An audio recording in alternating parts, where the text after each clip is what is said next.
Ya, sahabat-sahabat, kita sekarang berada di Masjid Sayyidina Abu Bakar radhiyallahu anhu. Masya Allah. Nah, inilah masjid beliau. Kita lihat secara lebih dekat. Haza Masjid Sayyidina Abu Bakar As-Siddiq radhiyallahu anhu. Masya Allah.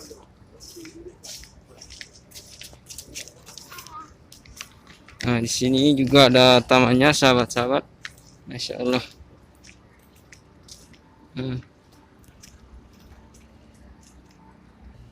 Dan ini masjid ini merupakan salah satu tempat yang pernah digunakan untuk salat Id oleh Rasulullah SAW dan Abu Bakar Siddiq. Kemudian nama masjid ini pun dinisbahkan kepadanya, Masjid Abu Bakar Siddiq, ya, dibangun pada masa pemerintahan Umar bin Abdul Aziz, lalu direnovasi oleh Sultan Mahmud pada tahun 1254 Hijriah. Masjid Abu Bakar Siddiq berbentuk segi empat, panjang rusuknya 9 meter, dibangun dengan batu basal. Bagian dalam dicat dengan warna putih.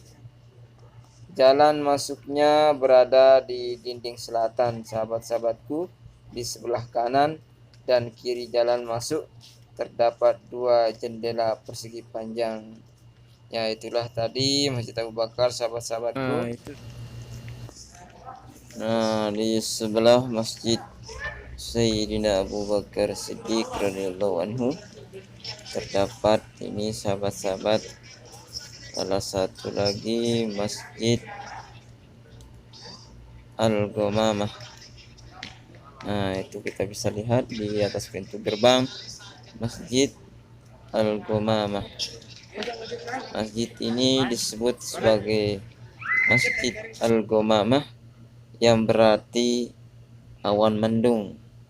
Nah, di lahan masjid ini berdiri merupakan tempat Rasulullah Shallallahu Alaihi Wasallam melaksanakan sholat istisqa untuk memohon kepada Allah Subhanahu Wa Taala agar diturunkan hujan.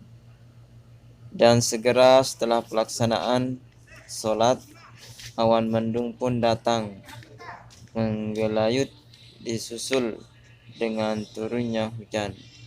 Itulah sebabnya sampai kini masjid ini disebut Masjid Al-Ghamamah, mengabadikan peristiwa di masa Rasulullah Shallallahu Alaihi Wasallam tersebut.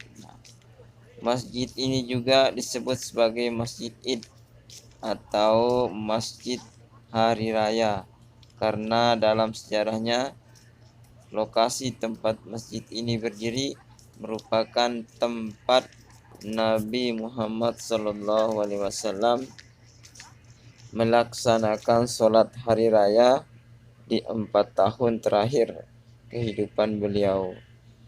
Perlu kita ketahui bahwa pada masa Rasulullah SAW di tempat ini hanyalah tanah lapang yang beliau gunakan untuk melaksanakan sholat. Nah, belum berbentuk sebuah bangunan masjid. Nah,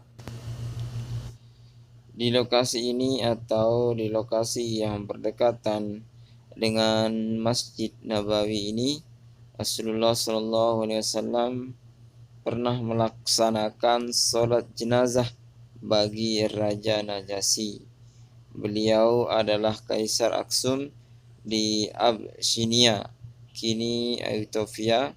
Dalam riwayat disebutkan bahwa Raja Najasyi adalah seorang raja di kerajaan Aksum di Ethiopia yang beragama Kristen, namun menyambut baik kedatangan kaum muslimin yang mengungsi ke negerinya, menghindari dari kekejaman kafir Quraisy Mekah.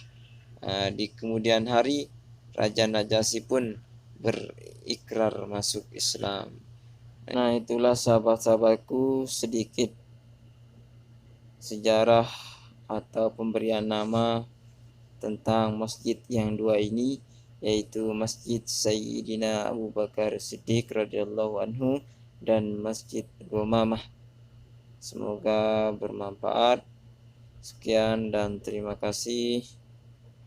Assalamualaikum warahmatullahi wabarakatuh.